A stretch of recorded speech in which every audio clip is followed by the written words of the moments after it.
Hello, welcome to Cal's Coffee and Cards. Today we're going to be starting a special series. For those of you who don't know, Yugioh 5DS is my favorite of the Yu-Gi-Oh anime.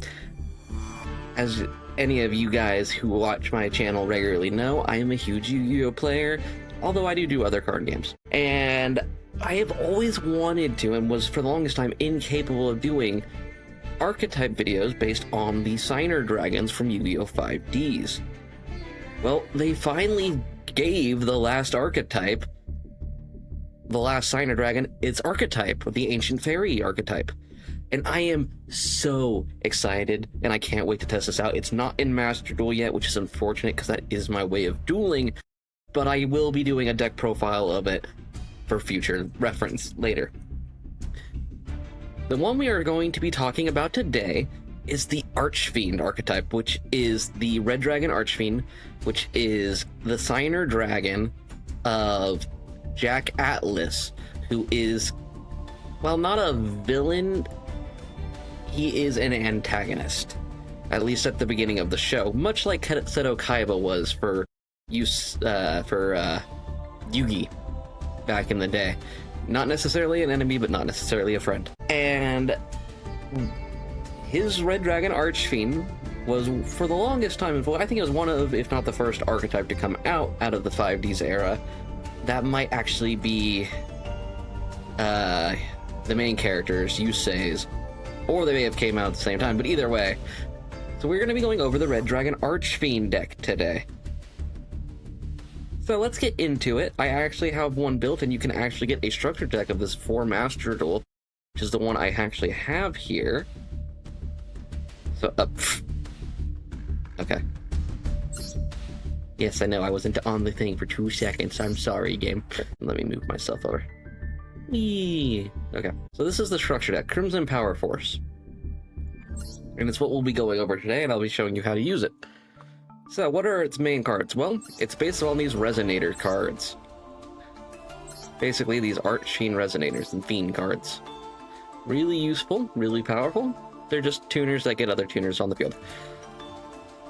Who's the main boss? Well, that depends on who you ask, but our signer dragon in question here is Red Dragon Archfiend.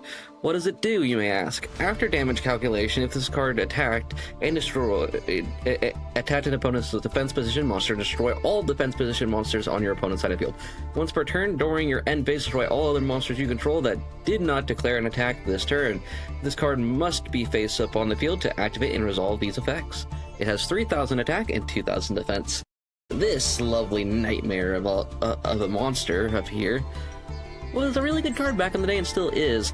He also has several evolutions that they've given him, such as Starlight Red Dragon Archfiend, Sacred Dragon Archfiend, Hot Red Dragon Archfiend, Hot Red Dragon Archfiend Bane, which is a different version of this one, which is Hot Red Dragon Archfiend Abyss, Red Nova Dragon, and Red Supernova Dragon. These are all based around the original Red Dragon Archfiend here. Okay, well, showing you guys the deck and that I've got here is helpful, of course, but it's much more useful in my experience to show it in battle. So let's go into a solo duel, and I can demonstrate. We will go with Enforcers of Justice, which is the solo duel for the Light Sworns, another deck I've covered in the past, and we will duel here. I already have it set up for us, so let's get started. I don't really care who goes first in this particular one. Looks like it's going to be me. So, how do synchro decks and decks such as the Resonator deck work? Well, their most useful ability is simply you're spamming out boss monsters. So let's start with the activating its effect here. I got him out. Okay, cool. Now we could, since I control another one, just special summon this friendo here. Frankly, I can just do it over and over again. That's what these types of decks do. They spam out really fast. Let's add another Resonator, maybe the level 3 now.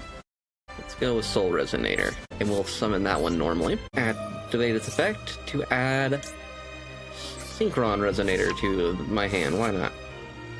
Well, that's a huge setup right there off the gate.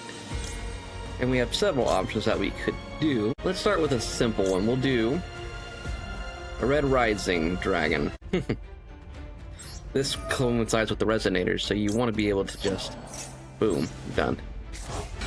Now that he's set up, we could actually get pretty much whoever the hell we want, but we'll go with the namesake just for the sake of understanding what we're doing here. Look at that, Red Dragon Archfiend in the flesh. Of course, we do have the ability to summon another monster if we so choose, but we can also summon this thing. And we'll probably go ahead and grab 2 tuners, 1 Red Dragon Archfiend. Yeah, let's start there. Let's evolve our Red Dragon Archfiend to become a nightmare of the battlefield, shall we? And summon Red Nova Dragon. Activate Synchron Resonator's effect from the graveyard. Add that back to my hand. So, what does Red Nova Dragon Archfiend do? Gains 500 attack for each tuner in your graveyard, cannot be destroyed by opponent's card effects. When the opponent's monster declares an attack, you can target the attacking monster, banish this card, and if you do, negate the attacks. Once per turn during the end phase, if this card was banished by its effect, you can special summon this banished card. And that is our opening move. Let's see what our opponent, being an AI, so probably not much, has to do. Okay, one card face down and it's its turn. Okay, cool. Okay, we got another Resonator. We got another Crimson Resonator of all things too. So we'll start with that. Let's have some fun. We'll start. We'll do the same combo to get Red Rising Dragon. Go with level 3. Activate its effect, which we can activate its effect. Send from my hand to the graveyard with that Resonator. Now we have a few options. We could summon Cobalt, the Blade Dragon, which is another one interesting card from this hand, but it's not an Archfiend card, so we'll avoid it for now. As I said, I think we'll go with Hot Red Dragon Archfiend. We'll use Red Rising Dragon to summon it. This nightmare of a card, what it does is quick effect. You can target one face-up card your opponent controls and negate its effect until the end of this turn. When this card inflicts battle damage to your opponent, you can target 1 tuner in your graveyard, special summon in defense mode. You can only use the effect of Hot Red Dragon Archfiend Abyss once per turn. I'm going to be sending stuff to the graveyard just to increase the strength of my lovely friend here. I'm also going to be activating this effect now to add to my hand, I think, Vision Resonator. Why not? Special summon it due to its effect, being that there's a level 5 or higher dark monster. And we'll finally summon that Cobalt. Why not? Shits and giggles, you know? It also gets another Resonator in the graveyard for our Red Nova Dragon.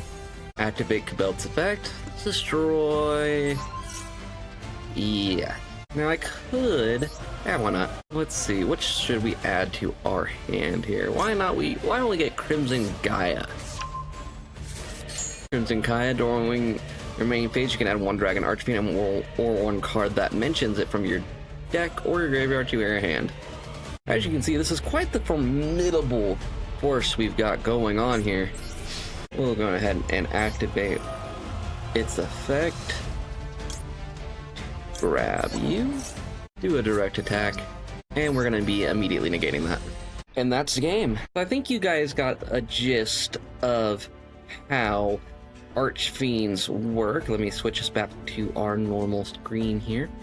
And that was the Jack Atlas's Signer Dragon. I hope I'll get better at doing these videos as time goes on, but if you guys have any advice on how I can do these videos, please leave it in the comments below. Other than that, I hope you enjoyed this archetype demonstration from Jack Atlas's archetype of the Archfiends. I look forward to doing the next one. I plan on doing Black Wings next. Farewell, and have a lovely day. I hope to see you back in the coffee shop soon.